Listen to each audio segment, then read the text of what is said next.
Hey everybody, I'm Tommy Dimsdale. I want to thank you so much. I deeply appreciate that you took the time to log into Facebook today and watch our live video. We've got a very important announcement coming up in less than a minute, but for the time being I do want to introduce myself for those of you who don't know me and say hi to the ones that do. Many of you have known me for a long time, and for probably the past 8 years I've been involved in local politics. As a teenager, I began to show some interest in politics locally and nationally, and I saw Obama running at that time and unfortunately Obama winning. And during those 8 years, I learned a lot about what I really believe, a lot about why I believe what I believe, and solidified, my convictions as far as being conservative. And it has been the most fun thing ever. Even though we did have an awful presidency during the last 8 years, I believe we're moving in the right direction, and I intend to help continue that happen.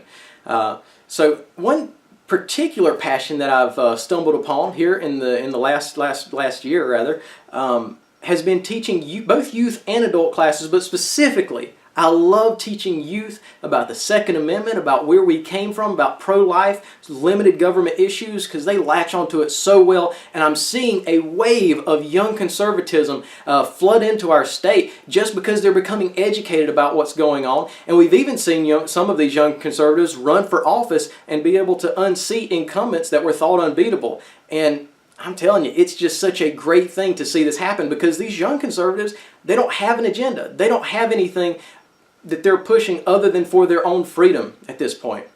Other than for Second Amendment rights, our right to defend ourselves, pro-life issues, limited government, low taxes, all that great stuff. Now, as fun as it has been for me to be involved during this process, and it has been, I love doing this, I finally realized that it's my responsibility to help take up that torch also. And so in doing that, I would love to announce my candidacy for the District 33 House seat of South Carolina.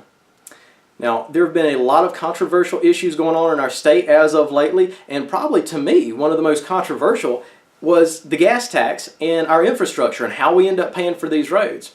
Well, in recent history, we've seen an increase in the revenue and the budget for roads grow by 130%. Now, I want to ask everybody that's watching right now, have we seen a 130% increase in the quality of our roads? I think the majority of everyone watching here and the majority of everyone in District 33 would agree with me that we have simply not. Now, there was a poll that was done across the upstate, and it showed that almost 80% of the constituents in the upstate were against this gas tax, didn't want it. Yet we see politician after politician after politician continue to push it and continue to try to defend their votes on it, when in actuality, very few people wanted it. So this tells me one thing. This tells me that those politicians in Columbia are more afraid of the leadership down there than they are of you.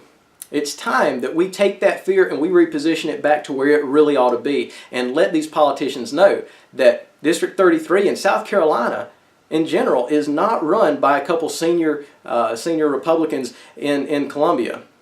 It's ruled by you. It's ruled by us. It's ruled by the people. Now, Columbia has come under a lot of pressure here lately. Thank goodness. I think partly because of this young conservative movement that's so vibrant and I'm just excited to be a part of. And we have to continue this. If we want to clean up South Carolina, if we want to drain the swamp of corruption in Columbia, we have got to keep grinding, y'all. We have got to make this happen. It really comes down to this. As long as we keep promoting, as long as we keep voting for politicians that vote for things like the gas tax and enable more corruption in our state house, we only give them permission to do it again.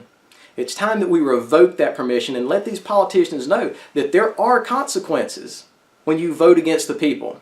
It's time to instill that fear again. So in doing this, in this endeavor, I'm going to need a lot of help, okay guys? I need you. South Carolina needs you. A couple ways you can help. The first thing we need are donations. If you want to go to www.tommydimsdale.com, we've got or you can just do that /donate. We've got a donate button right there. You can easily just type in your information and send us some funds. Help us out. It is greatly appreciated, whether it's $5 or $1,000. Now, once again, I know that not everybody can afford to donate, and that's okay. Maybe if we had a little more limited government, we could change that, and that's what we're trying to do. But if you can't afford to donate anything, that is totally fine. If you would like a bumper sticker or if you would like a yard sign, please message me below, privately message me, message our Facebook board, and let us know that you'd like one and your address, and I'll run one out to you as soon as I can. But oh, and also, Jeff, definitely share our social media stuff. That's going to help us get exposure in our movement. But I pray that you can help us with this campaign, because together we can help clean up South Carolina, and together we will win.